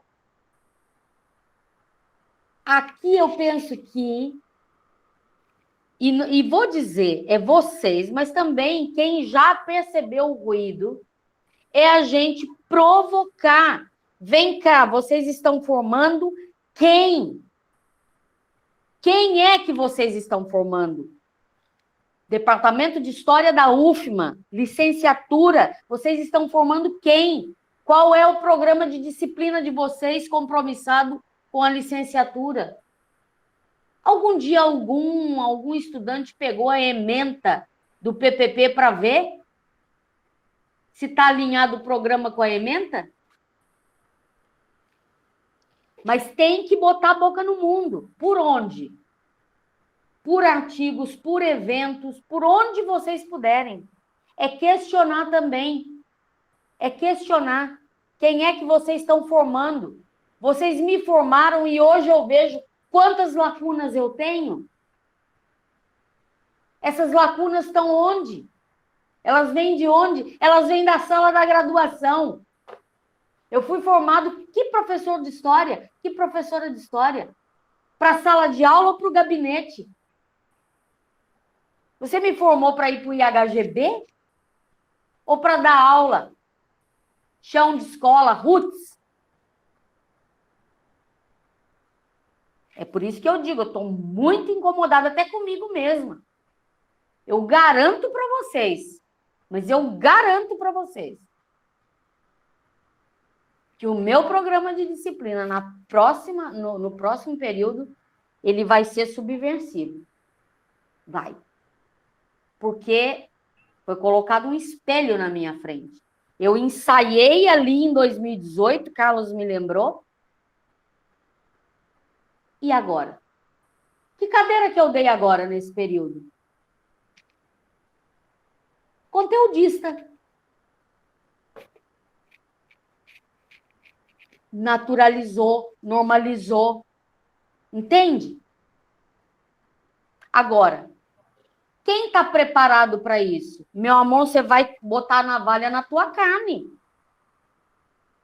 Vai ter que botar a navalha. Ou você vai continuar formando professores, dizendo que você está formando professores e você está formando bacharéis. Na hora que ele entrar dentro da sala de aula, se ele não tiver a oportunidade de ir para o Prof. História, ele está lascado. E mais lascado ainda estão as crianças e os adolescentes que vão continuar nessa roda viva de um ensino de história que é conteudista. Por mais que ele diga que está aplicando metodologia ativa, não sei o quê, não tem metodologia ativa que se sustente quando o professor ele não sabe o que ele está fazendo dentro de sala de aula, quando nem ele sabe do próprio papel dele e nem ele sabe transmutar o que ele está aqui com o conteúdo, nem ele consegue dialogar e criticar o livro didático e tampouco, né, transmutar isso e fazer o fluxo com essa criança, com esse adolescente.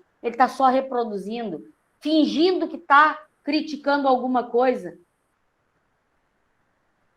Nossa, gente, olha, nem eu sabia que essa aula ia ali por esse lado.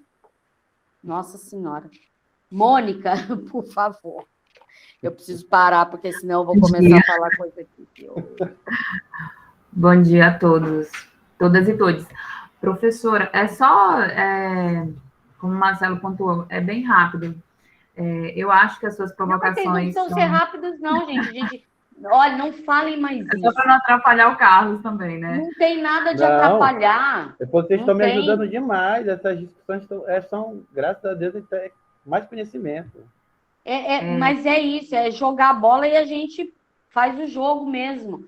Mas, olha, não falem mais isso. Por quê? Gente, a gente está muito nessa dinâmica de ter que ser rápido.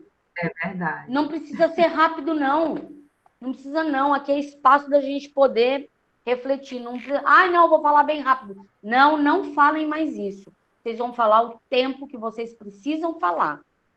Porque já chega... Gente, a gente está numa sociedade muito controladora do tempo. Tudo tem que ser rápido, tudo tem que ser rápido. Não, por agora, só de mal, não vou ser rápida. Nós vamos ter aqui todo o tempo que a gente quiser. É verdade. Fale Então, o tempo que quiser, Mônica. Ok, ótimo. Obrigada. É só para agradecer mesmo você pelas provocações. Acho que super pertinente, assim, para a gente que está aqui no Prof. História também buscando aí contribuir de uma certa forma com um processo de solucionar, né, as problemáticas que estão em torno dentro do espaço escolar. Acho que muito humilde da sua parte trazer para a gente essas inquietações que também estão no espaço da universidade, né, não só dentro da sala de aula, que, enfim, estamos vivenciando aí, mas eu fiquei pensando assim, e já me questionando com relação a vários estereótipos e preconceitos que existem, por exemplo, entre o professor que está dentro de uma escola e um professor da universidade, né? Sempre colocando ali que o professor que está no ensino básico, ele é inferior, talvez, a um professor da universidade. Então, existe esse preconceito muito fortemente, assim. Eu me recordo que na graduação vários amigos pontuavam: mas eu quero dar aula na universidade, eu não quero dar aula na escola. E isso é muito enraizado ainda, né? Tem muita gente que ainda tem esse pensamento, entrar na licenciatura, mas não para ir para o ensino básico, e sim para a universidade. Então, o questionamento é esse, né? Que ensino é esse que estamos realizando, né? Porque é muito forte ainda esses preconceitos com relação a isso. Principalmente pontuando que o professor de educação básica, ele não está fazendo pesquisa. E eu acho que nas suas aulas, os seus questionamentos, todas as aulas, com relação ao que está acontecendo dentro do seio também da universidade, e o que o professor Inácio também pontua nas aulas, é que nós, professores da educação básica, também fazemos pesquisas. Nós também fazemos teoria dentro da sala de aula. Só que existe essa falácia de que o professor da universidade é superior, que a gente meio que se menospreza. Aquilo que a gente faz dentro da sala de aula, em prática, a gente não consegue transmutar, né? Levar para fora daquele espaço. E o Prof. História, ele traz essa problemática de que a gente está fazendo teoria, estamos ali trabalhando e o nosso produto vai ser justamente isso. Pensar essa teoria que a gente realiza dentro da sala de aula todos os dias, que muitas das vezes não é respeitado, né? Enfim, não é divulgado. É isso. Olha, Mônica, é incrível isso que você falou, porque assim, veja, e aí eu falei, fale, Gilmari, pode falar, querido. Só para agregar isso que a Mônica falou, isso ocorre dentro da própria universidade. O Inácio é a prova disso, né? O Inácio, por ser professor da educação básica, né, tem a mesma graduação, tem a mesma formação, trabalha na mesma instituição, mas não é valorizado porque não trabalha no superior. Isso eu senti quando eu fiz lá, passei um período no Colum. A gente sente, né, a discriminação dos professores da academia achando que nós não somos nem sequer servidores da UFMA. Só para você ter uma noção. Pronto, vocês estão me levando a chegar no ponto que eu já entendi há algum tempo.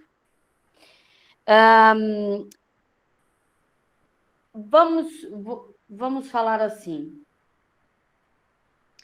O problema, para mim, né, que causa essa cegueira,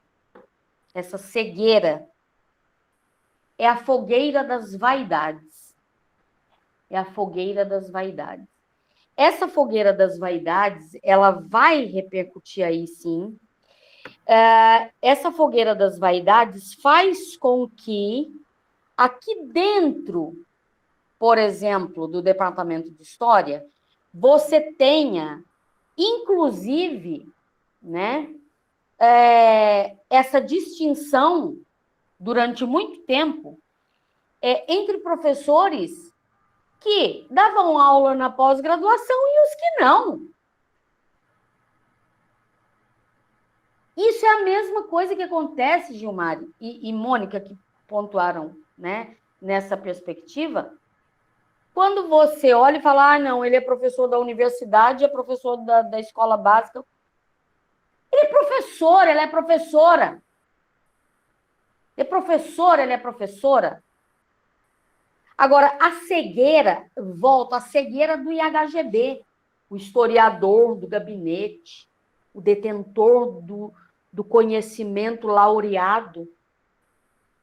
Não interessa o conhecimento laureado se ele não tiver na sociedade. Nada. Nada. E aí, veja as ramificações disso. E o problema que isso vai ocasionar. Quando você tem essa fogueira das vaidades, em que você segrega e sectariza, quem está segregando quem? É o que se acha superior. E aí, né, quando você vê determinadas falas, mestrado acadêmico e o prof. História. Meu amor, os dois são mestrados. Os dois são mestrados. Os dois são formadores. Os dois estão trabalhando conhecimento. Então, não me venha com jogos, porque acontece são jogos hierarquizantes. Só que esses jogos, o que eles não veem é que eles estão marionetados por pensamentos lá do 19, do conhecimento laureado do professor de gabinete, que era esse o grande historiador, com a pena na mão, né? E o outro que está lá na sala de aula ralando, e é esse que está fazendo a diferença, é como se ele fosse o mecânico, porque ele está com a mão na massa. É ele que está com a mão na massa. Então, metaforicamente, assim como as profissões mecânicas no passado eram desvalorizadas, o professor que está na sala de aula, não é que ele é mecânico, mas é que ele está com a mão na massa, é uma metáfora que eu estou fazendo. É ele que está no duro ali todos os dias, entendendo o que é transmutar conhecimento com sentido e consciência. Embora isso, né, a gente saiba que também tem um conjunto todo de reflexões, mas quando se pensa, né, nessas divisões, quem está dividindo? Quem que está com esse discurso? É o mesmo que está aqui dentro da sala de aula e que não está vendo e que não está nem querendo ver. Isso é um curso de formação de professores. Professores. E volto a dizer, daí tem aquele que vai, vou me formar historiador. Não, meu amor, você vai se formar professor pesquisador. Professor pesquisador é historiador também, é lógico. É lógico que ele é. Professor, historiador, professor. Mas esse é um curso de licenciatura. Como o mestrado, pode ter lá o outro programa, mas não venha colocar o prof. História como um mestrado, que porque é um mestrado direcionado para professores, como se ele fosse alguma coisa um pouco em escala mais baixa. Eu já entendi qual é o jogo, eu já entendi o discurso.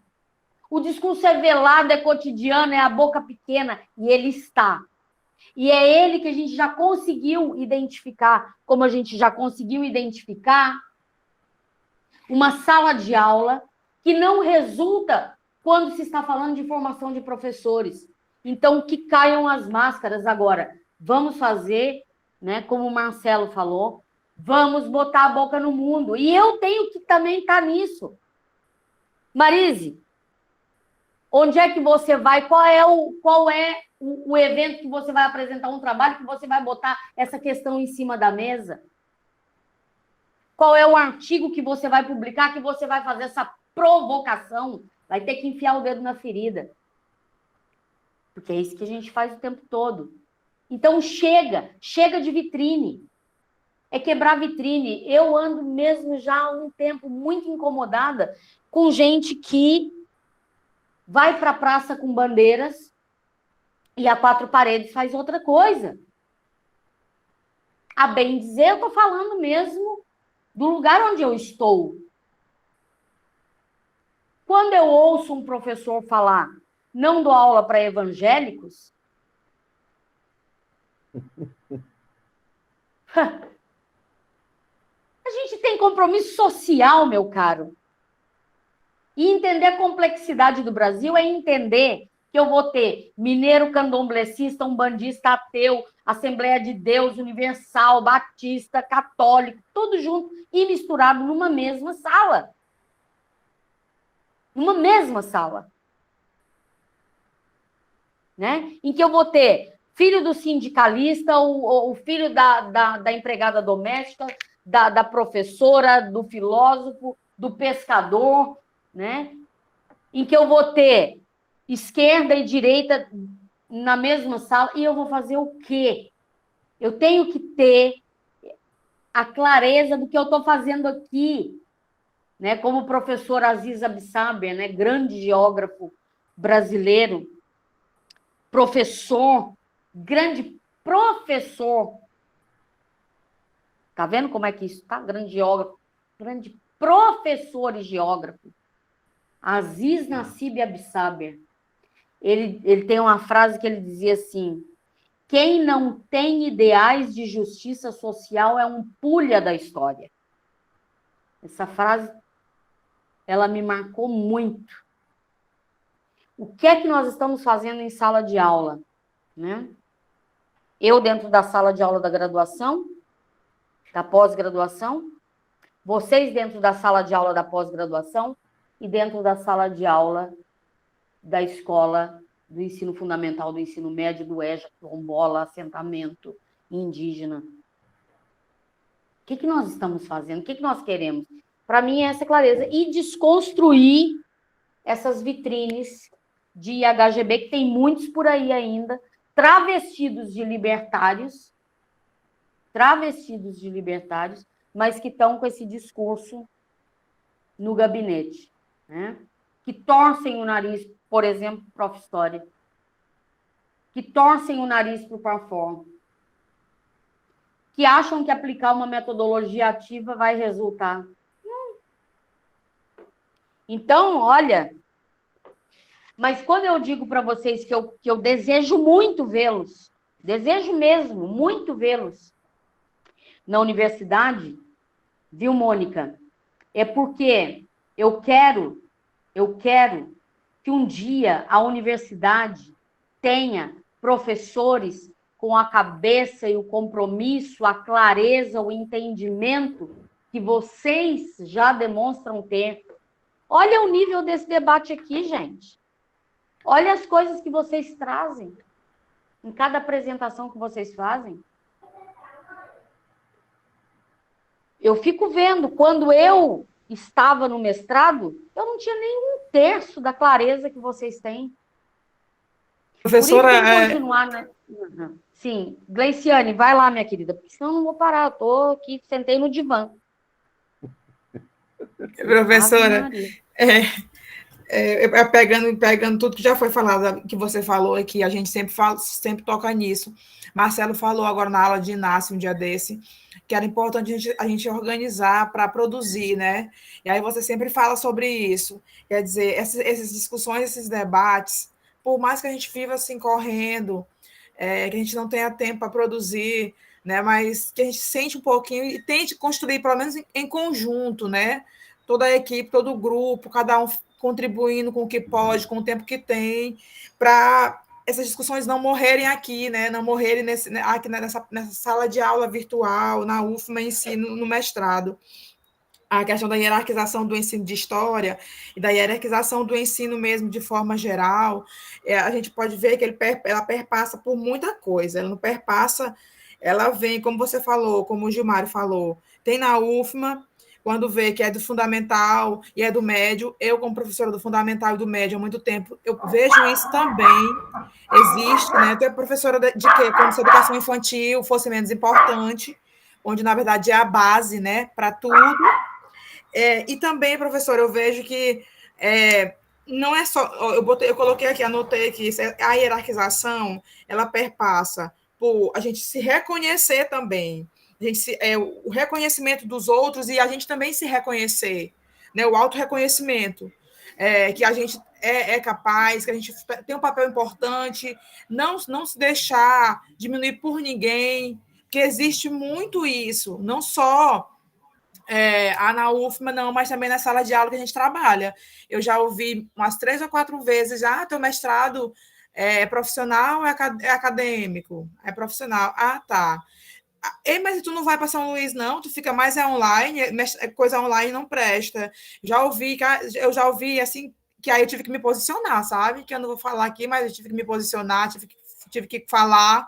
E assim, a gente tem que ocupar esses espaços e não deixar. O que eu observo hoje é que essas bolhas vão crescendo justamente por isso, que eu falei um dia desse na aula do Washington, a gente acaba ficando cansada de discutir, cansada de debater, de falar o óbvio. Mas isso é tão óbvio, eu preciso discutir, preciso falar isso, porque é óbvio, mas precisa. Porque parece que aquela frase de que os idiotas vão dominar o mundo, não pela sabedoria, mas pela quantidade, parece que realmente está sendo concretizada. E aí, professor, eu só queria tocar num pontinho aqui só, para não ficar me estendendo, porque vocês estão falando coisas assim que estão me deixando ainda mais com certeza que a gente tem que produzir, que tem que sair daqui, que a gente tem que deixar, e que tem que ter acesso para outros professores, sabe? Perceber que eu acho que tem gente que está tão assim, tá tão amarrado naquela vida cotidiana ali de trabalho, sala de aula, caderneta, correção de prova, e que o sistema mesmo faz isso para que o professor fique amarrado. Que é isso que eu vou dizer agora, é a questão do salário, o salário pequeno, para que o professor trabalhe 2, 3, 4, sei lá, trabalhe em várias escolas, não tenha tempo de parar para pensar, sabe? Seja comparado com aquele período histórico da Revolução Industrial, só trabalho, e aí a pessoa não para pensar, não reflete sobre o que está fazendo, não tem como refletir, porque vira uma coisa tão mecânica, a gente ter que resolver, ter que fazer tudo, que até eu lembro da Mônica na fala, quando a gente estava no humanística, ela dizendo, poxa, amiga, eu me sentindo mal porque eu faltei na escola, mas é tão importante isso, esse espaço aqui é tão importante, eu preciso disso também. Quer dizer, olha como é que a gente é podado, né? O sistema poda a gente em todos os sentidos. E aí, a questão da valorização profissional, porque parar para pensar, não, é proposital. O professor tem que ganhar pouco, porque ele tem que trabalhar em muitos lugares, porque não para a questão da qualidade, mas que é para ele ficar mesmo amarrado, para que ele não tenha tempo de... Porque professor é bicho que fala, né? E quanto mais você participa de discussões como essa, mais você amplia o seu leque de conhecimento, de debate, e quanto mais tu percebe que tem gente doida que nem você, que acha que isso tá, né? Ainda, eu estava num lugar, eu pensava que eu estava num lugar errado, na escola, assim, porque eu tinha inquietações que eram muito só minhas. Então, quando a gente começa a discutir isso, a gente percebe que tu não é isolado, né? Que tem mais pessoas que pensam assim, que tem mais pessoas que se incomodam com isso, e que a gente também, que tem que, professora, aí eu vou falar como professora, como educadora, a gente tem que militar também por valorização profissional. Estou falando nós em relação a profissionais da educação básica, né? Ensino médio, eu estou falando, porque assim, até para a gente ocupar esses espaços e sentir. Eu estava conversando daquele dia com o Gilmar e com as meninas, até a questão da diferença salarial é gritante. A gente faz um mestrado e a diferença, né, de professor universitário, professor de estado, professor do município, não são as mesmas, parece que não é a mesma profissão. Claro que são metodologias e públicos diferentes, mas é a mesma profissão, gente. Entendeu? E às vezes é a mesma formação, é doutor também, e uma discrepância tão grande de salário. Então, como é que eu vou dizer, falar sobre valorização? Como é que eu vou falar que a gente tem que se impor, se no fundo, a gente não é valorizado, a gente sabe disso, entendeu? É isso. É isso mesmo. Nossa, Gleiciane, é isso. Parece que a gente está falando o óbvio, mas o óbvio ainda não foi entendido, né? E eu tenho uma provocação para vocês. Gente, vocês estão aqui, é isso mesmo, é botar a boca no mundo de tudo isso que a gente já descortinou. Caiu máscara, a gente já entendeu o jogo. E os sujeitos que estão aí nesse jogo, né? Só um parênteses, veja só.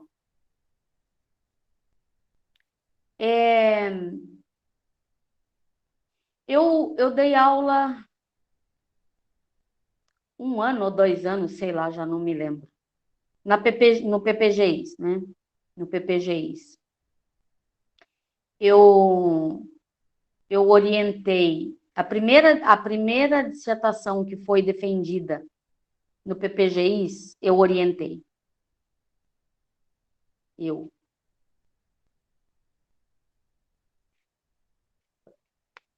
Né? Ali, muitos laureados, e aí, me orientando, Vinícius, cara muito bacana, Vinícius Bezerra, vocês conhecem ele. A dissertação dele foi prêmio FAPEMA. Cara, espetacular. Também a gente tinha umas discussões, cara que me despertou muita coisa. Eu brinco, o Vinícius, foi você que me orientou, eu não te orientei nada. Mas percebam, ganhou o prêmio FAPEMA. Qual foi o outro prêmio FAPEMA que eles receberam?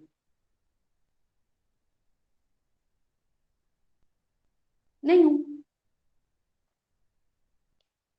No segundo ano, eu falei, não, eu não estou alinhada com essa... Não estou alinhada, não me alinho, não me alinho.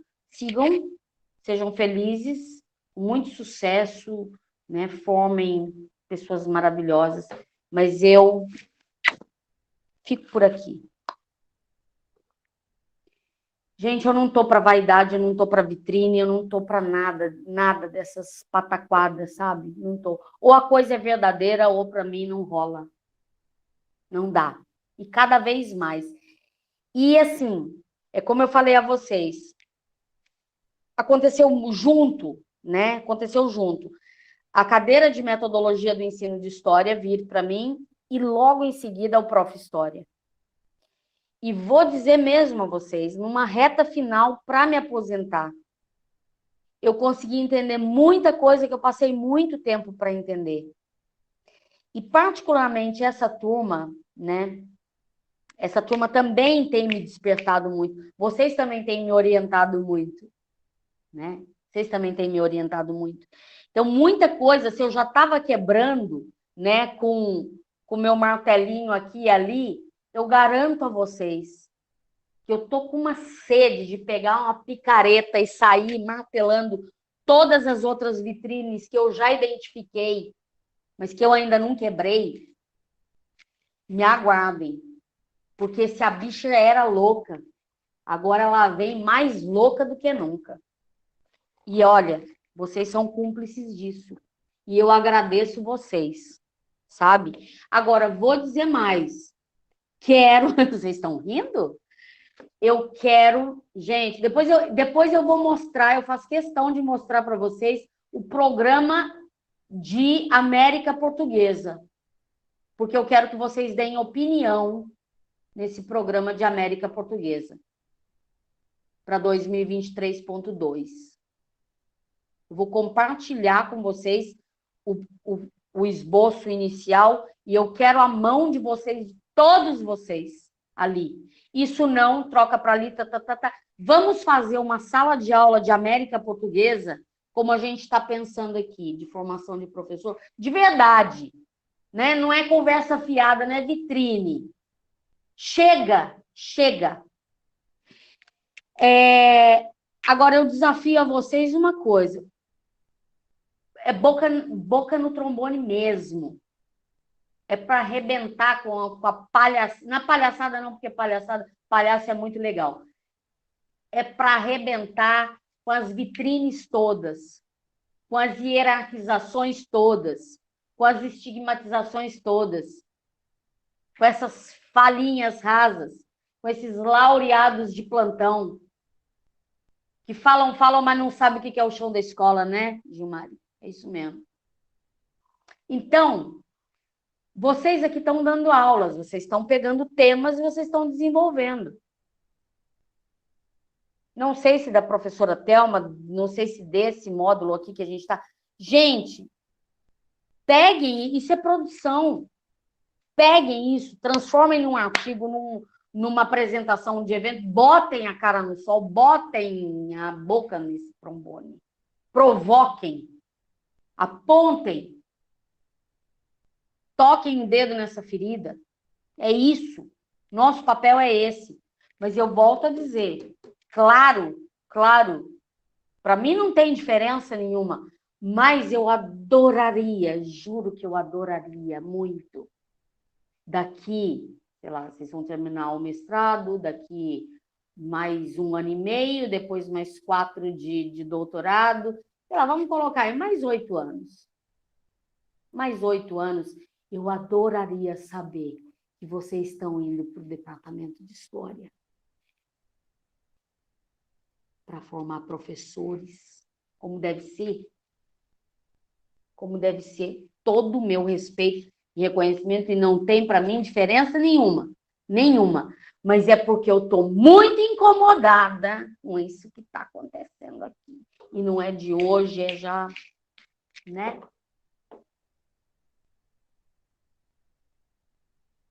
O prof. História, pois é. Aí os caras ainda vêm falando que prof. História é profissional. É, meu amor. É, sim. Graças a Deus, as deusas, né? Todos invisíveis. Maravilhosos. Já chega, gente. E aí, quando a gente vem aqui, por exemplo, para essa fala do Carlos, formação docente para implementação do novo currículo, eu fiquei pensando na hora que ele estava falando, e aí? A BNCC, ela traz ali o próprio documento curricular do território maranhense, que é esse que a gente está vendo, a proposição para a formação de professores. E daí? A gente está robotizado nisso? Qual é a nossa crítica para o que está escrito aqui? Isso que eu falei para ele, mostra para a gente onde está ali, porque a gente tem que voltar nisso, né? O que a gente está fazendo com o nosso processo formativo? Onde é que nós estamos no nosso processo formativo? O que a gente está aceitando no nosso processo formativo? Onde a gente está se calando no nosso processo formativo? Como professores formadores, né? Como professores em formação. A gente tem que observar nós próprios também. Por isso, escrevam, falem, participem. Onde é que estão nos marionetando e a gente está deixando? Onde é que estão nos diminuindo e a gente está se calando? Onde é que estão nos hierarquizando e a gente está naturalizando e fingindo que está tudo bem? Onde é que não estão nos formando como dizem que estão nos formando e a gente está, né, tomando também como tudo ok, né? Então, acho que a gente vê isso também. Bom, eu já falei mais do que a... Nossa, Victor, desculpa, querido. Vamos lá. Professor, acho que é porque também, assim, a gente passa por uma elitização da pós-graduação, né? E, assim, todo mundo aqui, a Gleiciane falou, eu também não vou dizer as respostas que eu já falei ao receber chacota por fazer Prof. História, que ela está sendo gravada, né? Mas eu já respondi também, porque, assim, parece que a academia só preza o que é difícil. Eles pregam essa dificuldade. Várias vezes a gente ouve, eu fiz um doutorado, meu Deus, eu tive que abrir mão de muitas coisas, quase eu perco meu casamento, quase eu perco meus filhos e blá, blá, blá, blá, blá, blá. Romantizam a dificuldade de uma pós-graduação. Eu ouvo dizer que parece aquela situação do militarismo. Quem vem depois tem que se lascar para sentir na pele o que a pessoa já passou dificuldade. E não deve ser assim. Eles menosprezam o próprio história. É muito fácil. A dissertação é de 90 páginas. Ah, a dissertação é 100 páginas, é muito fácil. Gente, página não representa qualidade de conteúdo. Eu lembro da frase que a professora Viviane falou na primeira aula do Prof. História, que era que as dissertações do Prof. História não aceitam enrolação, você tem que ser direto. Porque a gente pega essas dissertações de mestrado acadêmico, 200, 250 páginas, mas é tanta enrolação, você está na página 100, o cidadão está falando desde a página 30 o mesmo conteúdo. E aí, na cadeira da professora Júlia, a gente teve a oportunidade de ler diversas dissertações do Prof. História, as pessoas são objetivas. Elas, olha, eu irei falar sobre isso, pronto, e acabou. Em 90.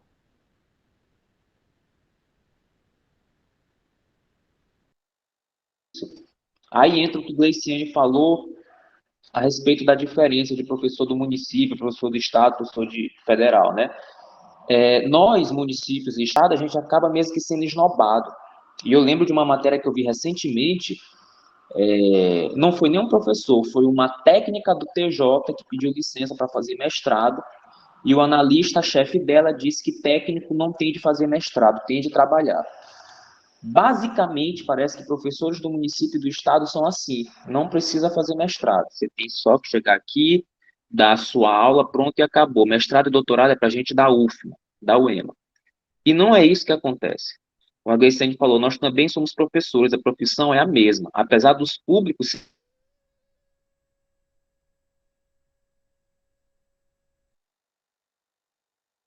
dar aula para quarta série, quinta série, dá uma aula tão boa quanto o professor doutor da UFMA, né? Só que a gente acaba sendo menosprezado. E eu estou num pé de briga doido com o meu gestor, porque ele pensa dessa forma. Mestrado para ele é algo assim que só atrasa a vida, que são 2 anos que você vai se sacrificar. A gente já, inclusive, já teve uns entraves, porque ele não quis me liberar para algumas atividades do mestrado.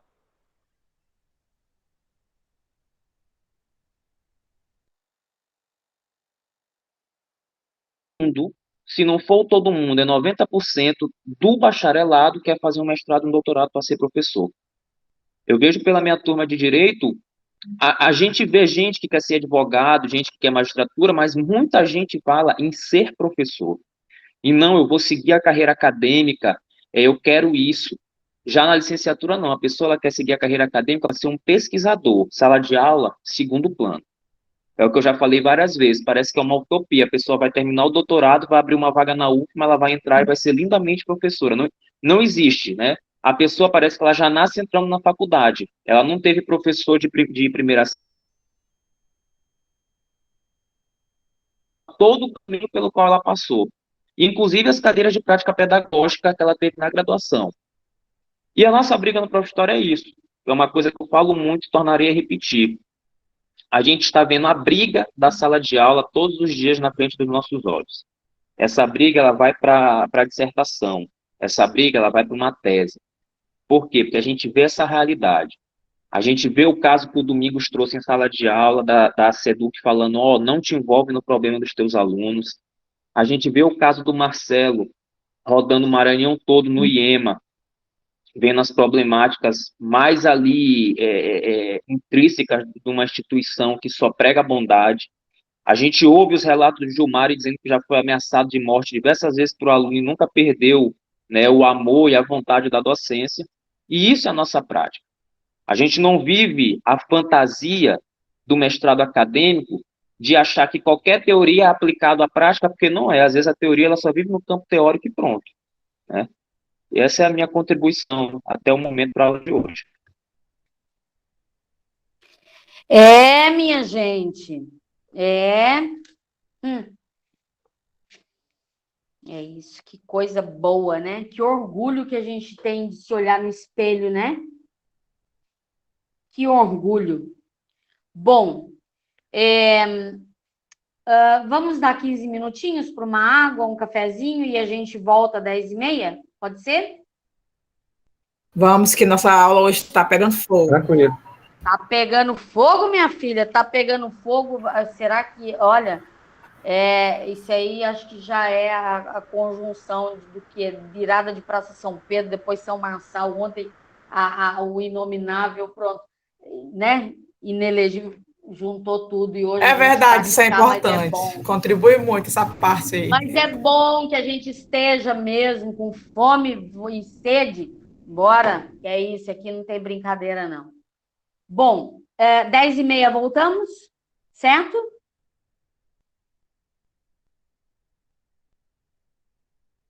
Dez e meia, gente, não se atrasem.